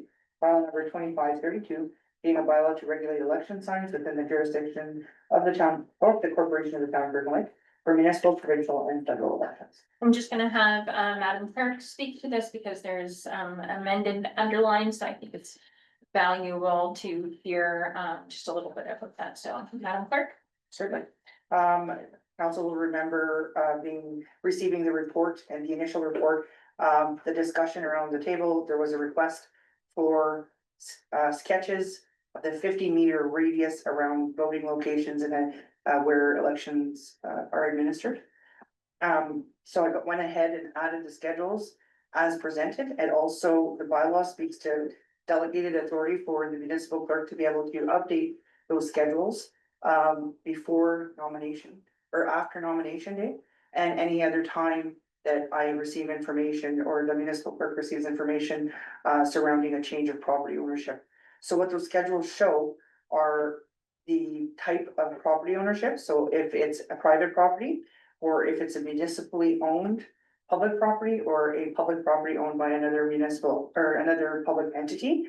And just to reconfirm, private entities are not bound to the 50-meter radius. Because private property owners, we can't put that blockade on private property owners. So that's it. Questions? Okay, Councillor Owen. So you got your bubble, I'll call it a bubble, I hope you know what I'm referring to. That only refers to, like, if I was to put a sign on town property inside that bubble, but if I live within that bubble, I could put a sign on my own property. Did I understand that right? If it's private property, you should put a sign on a private property. A private property owner can put a sign on a private property. Okay. If it's DSAP, for example, by a public entity, no. Okay. If it's the municipality that owns the property, no. May I Follow up? ask a follow-up? Yeah. Okay, because I had a concern and I'm not sure whether it falls into this. But in the bubble around the voting area for Tech Pioneer residents and extended care. There's some streets in there that you wouldn't ever take to go, like you can't get there from here, sort of thing. And you can't see there from, but if it's privately owned property, those people could still put signs up. Okay, that answers my concern. Thank you very much. Thank you. Anything further? All in favor? Opposed? None noted. Item carried unanimous as well.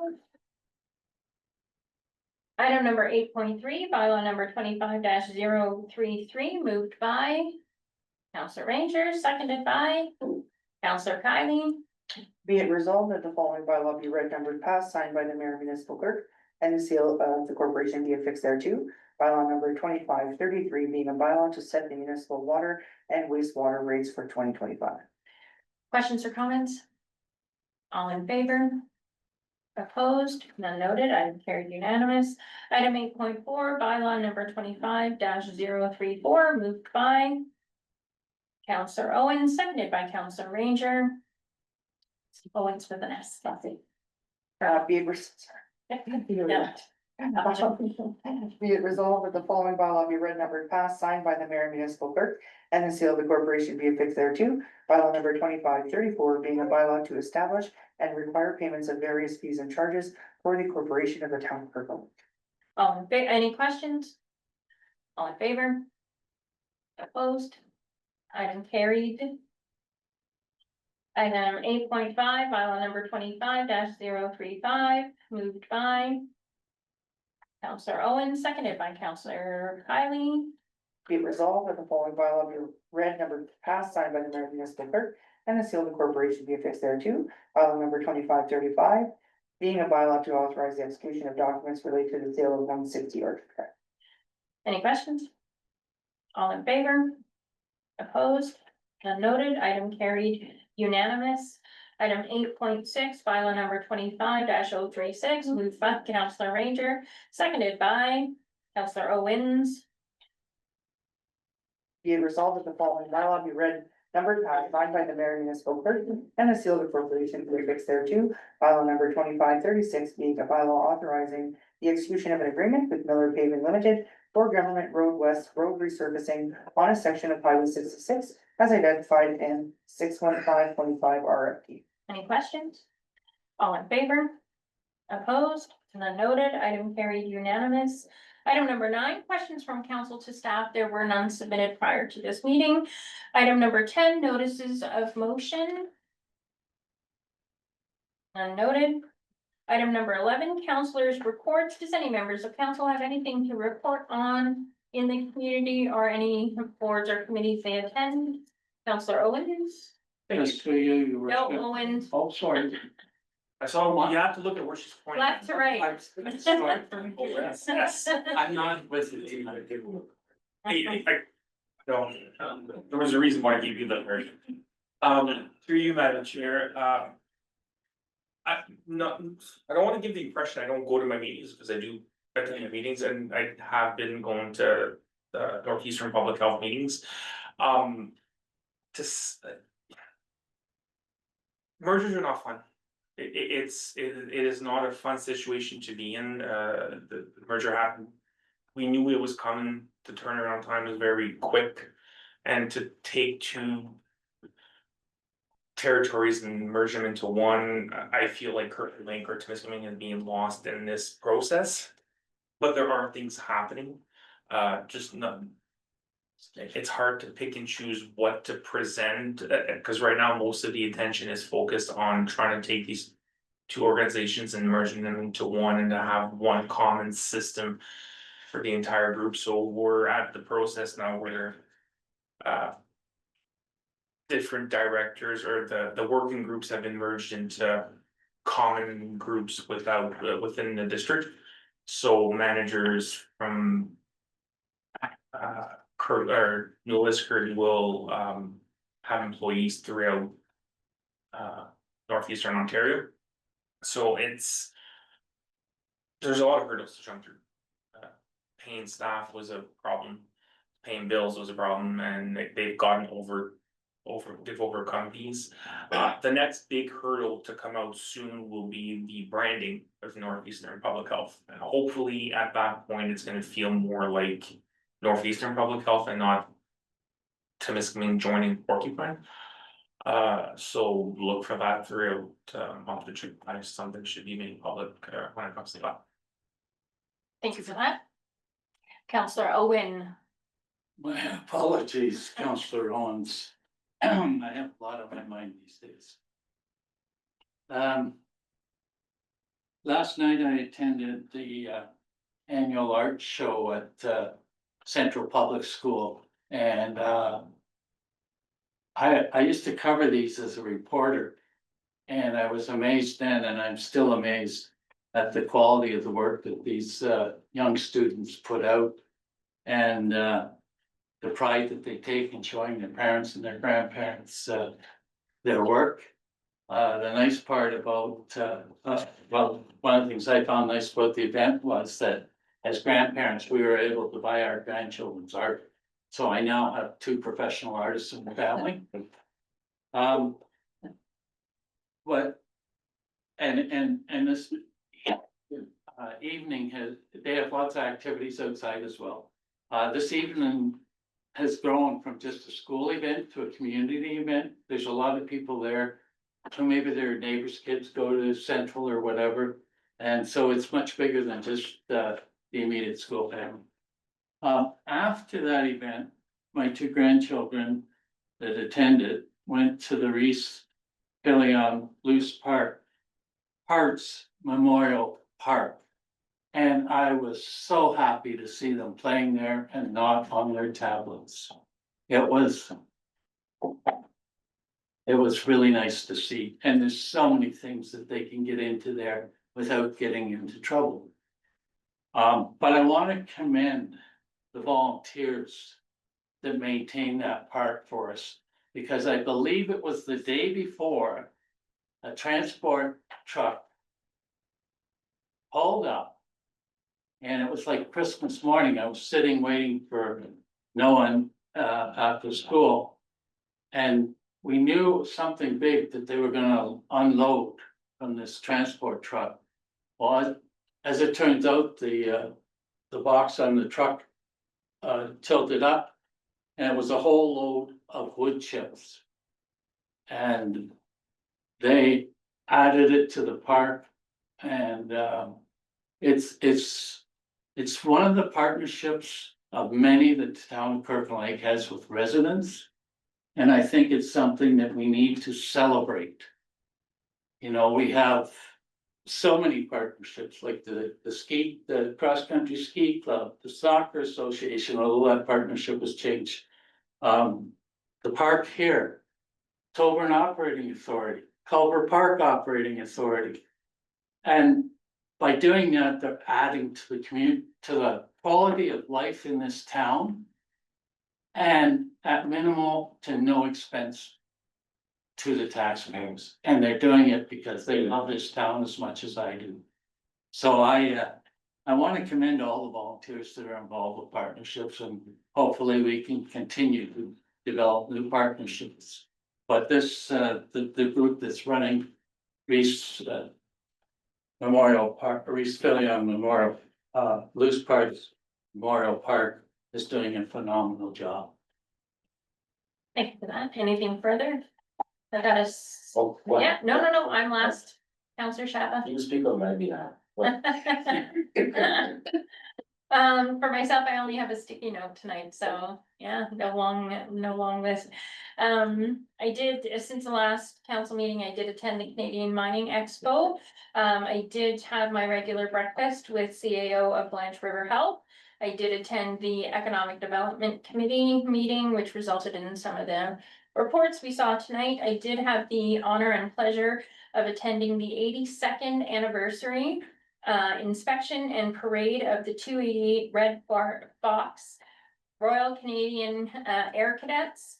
And on Friday, we did raise the flag here for Elder Abuse Awareness Day. And that afternoon, I did go to TPR to present 3 residents certificates of appreciation for their continued contributions to the Kirkland Lake community, specifically life at TPR. So that is mine. Councillor Shabba. Oh, also a ceremony that we attended at the Senate Farm. Oh, yes, I didn't Yeah, even, yeah. I forgot about that one. Oh, okay, well, carry on. Okay. So, yeah, sorry, that's sometimes I definitely miss things. So, as well, there was a ceremony to add 27 names to the local cemetery. This was a passion project of former or current member of the community, Bill Glover.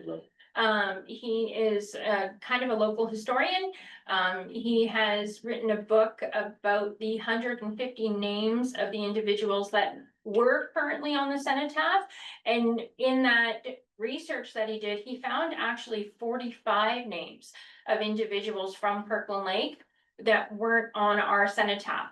Through years of research, they actually located certain names in other communities, surrounding communities and beyond. And we were left with 27 service members to be recognized, and they're referred to as lost souls, but we have certainly found them. And now they have been reunited with their brothers and sisters in arms. So that was a beautiful ceremony. Yes, and Councillor Shava and I had attended. So thank you for that. I do appreciate that reminder. That happens. See, when I don't do the speech, see what happens? I forget. So, mover, Councillor Janice Ranger, seconded by Councillor Shava. Be it resolved that the verbal updates from members of council be received. All in favor? Opposed? None noted. Thank you. Okay, so additional information this evening is proclamation, Recreation and Parks Month of June 2025, moved by Councillor Dyken, seconded by Councillor Owen. Rick Owen. I think you're poking fun at me. Okay. So whereas in Kirkland Lake, we are fortunate to have a variety of recreation and park systems providing countless recreational opportunities for residents and visitors from around the world. And whereas recreation enhances the quality of life, balanced living, and lifelong learning, helps people live happier and longer, develops skills and positive self-image in children and youth, develops creativity, and builds healthy body and positive lifestyles. And whereas recreational participation builds family unity and social capital, strengthens volunteer and community development, enhances social interaction, creates community pride and vitality, and promotes sensitivity and understanding to cultural diversity. And whereas parks, open space, and trails provide active and passive outdoor recreational opportunities, help maintain clean air and water, and promote stewardship of the natural environment. And whereas recreation, therapeutic recreation, and leisure education are essential to the rehabilitation of individuals who have become ill or disabled, or disadvantaged, or who have demonstrated antisocial behavior. And whereas the benefits provided by recreation programs, services, and parks and open space reduce healthcare and social service costs, serve to boost the economy, economic renewal and sustainability, enhance property values, attract new business, increase tourism, and curb employee absenteeism. And whereas all levels of government, the voluntary sector, and private enterprise throughout the province participate in the planning, development, and operation of recreation and parks programming, services, and facilities. And whereas in Ontario, June, which witnesses the greening of Ontario and serves as a significant gateway to family activities, has been designated as Recreation and Parks Month, which will annually recognize and celebrate the benefits derived year-round from quality public and private recreation and parks resources at the local, regional, and provincial levels. Now therefore, I, Stacey White, Mayor of the Town of Kirkland Lake, do hereby proclaim June 2025 as Recreation and Parks Month in the Town of Kirkland Lake. Be it resolved that council sanction the proclamation for Recreation and Parks Month, June 2025 in the town of Kirkland Lake. All in favor? Opposed and noted, item carried unanimous. We'll now take a 10-minute recess before moving into close.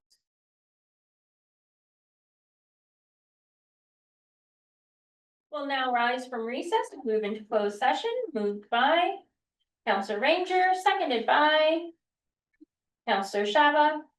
Be it resolved that council during camera pursuant to section 39(2) of the Municipal Act 2001 as amended, discuss personal matters about an identifiable individual, including municipal or local board employees, a proposed or pending acquisition or disposition of land by the municipality or local board, and a position, plan, procedure, criteria, or instruction to be applied to any negotiations carried on or to be carried on by or on behalf of the municipality or local boards at 6:53 p.m. for the following reasons. Item 13.1, request for committees of council appointments, various. Items 13.2, request to purchase 31 Kirkland Street. Item 13.3, request to purchase part lot 126, plan M120T, Fallback Avenue. Item 13.4, supplemental, proposed request for offer of tech mining claim L1829 Old Tennis Courts. And item 13.5, notice of vacancy, planning advisory committee, committee of adjustment, tech pioneer committee of management, property standards committee, and community standards committee. All in favor? All in favor? Opposed? None noted, item carried unanimous.